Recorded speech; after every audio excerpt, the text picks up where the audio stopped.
আসসালামু আলাইকুম, welcome to my YouTube channel and Facebook page. আপনারা সবাই কেমন আছেন? আশা করি আপনারা সবাই ভালো আছেন। আজকে আমরা কচু দিয়ে চেপা শুটকি দিয়ে রান্না করব। প্রথমে আমরা এগুলিকে ভালো করে কেটে নিব। এখানে আরও আমাদের কিছু দেওয়া লাগবে, কাঁচামরিচ এবং ধনিয়া পাতা।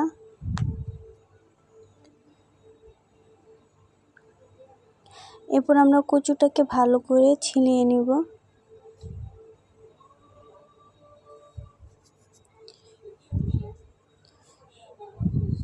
সুবিধার্থে আমরা ছোট করে নিয়ে নিয়েছি। এরপর ভালো করে ছিলিয়ে নেব। তো ভালো করে ছিলিয়ে নিলাম। এরপর এটাকে আবার 2 ভাগ করে কেটে নেব। কেটে নিয়ে ছোট ছোট করে পিস করে নিব। এভাবে আমরা সবগুলি কেটে নেব।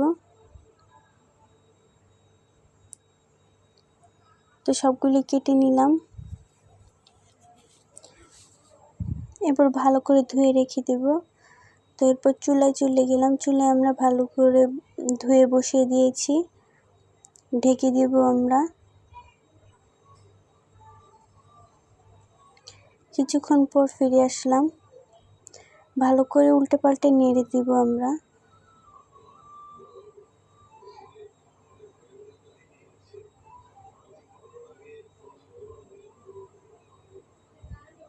তবে উল্টে পাল্টে ভালো করে নেড়ে নিলাম আমরা। এরপর আবার কিছুক্ষণের জন্য ঢেকে রেখে দেব। তো কিছুক্ষণ পর আবার ফিরে এসে আবার ভালো করে নেড়ে চেড়ে নিলাম। এই পর্যায়ে আমরা কচুটাকে ভালো করে নেড়ে চেড়ে নামিয়ে নেব। এরপর চুলায় একটি কড়াই দিয়ে দিয়েছি। তেল গরম হওয়া পর্যন্ত অপেক্ষা করেছি আমরা। এরপর এখানে কিছু পরিমাণ কালো জিরা দিব।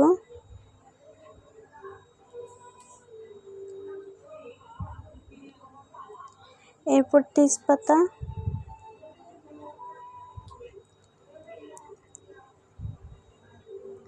তেজপাতাগুলো দিয়ে দিব আমরা।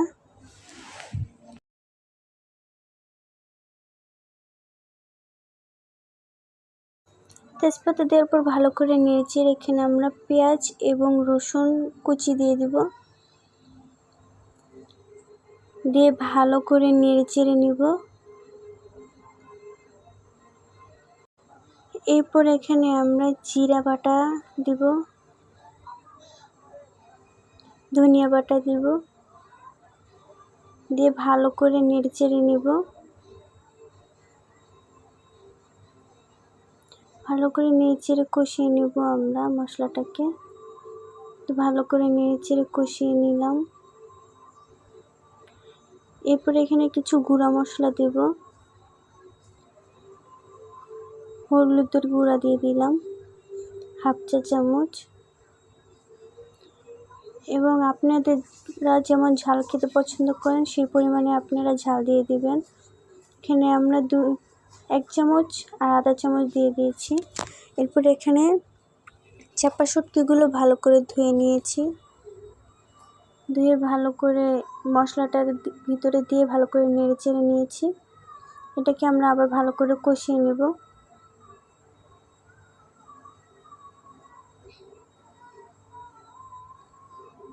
এরপর এখানে পরিমাণ মতন লবণ দিয়ে দিয়েছি। লবণ দেওয়ার পর ভালো করে নেড়েচেড়ে নিলাম।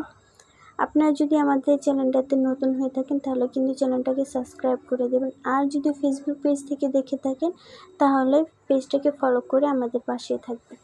এরকম নিত্য নতুন ভিডিও পেতে চাইলে আমাদের পাশে থাকবেন। আর আপনারা কেমন ভিডিও চান তা আমাদেরকে কমেন্টে জানিয়ে দেবেন। এবার মশলাটা ভালো করে কষিয়ে নিয়েছি আমরা। কষানোর পরে আমরা এখানে কচুটা দিয়ে দিয়েছি, যেটা আমরা ভালো করে সিদ্ধ করে নিয়েছিলাম। এরপর ভালো করে নেড়ে চেড়ে নিব।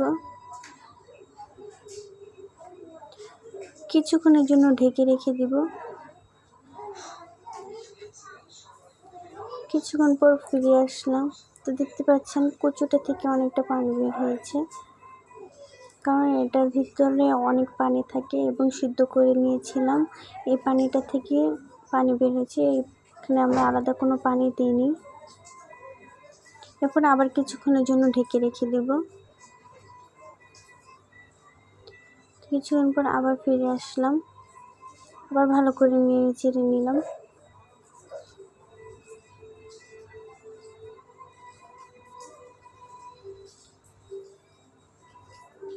ভালো করে নেড়ে চেড়ে দেওয়ার পর আবার কিছুক্ষণের জন্য ঢেকে রেখে দেব। কিছুক্ষণ পর ফিরে আসলাম। এরপর এখানে আমরা কিছু কাঁচামরিচ দিয়ে দেব, দিয়ে ভালো করে নেড়ে চেড়ে নিব।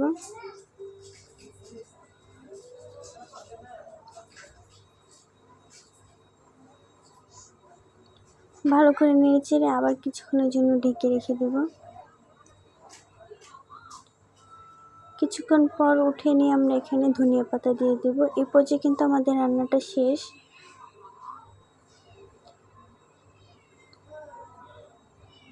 এরপর আপনাদেরকে পরিবেশন করে দেখাচ্ছি।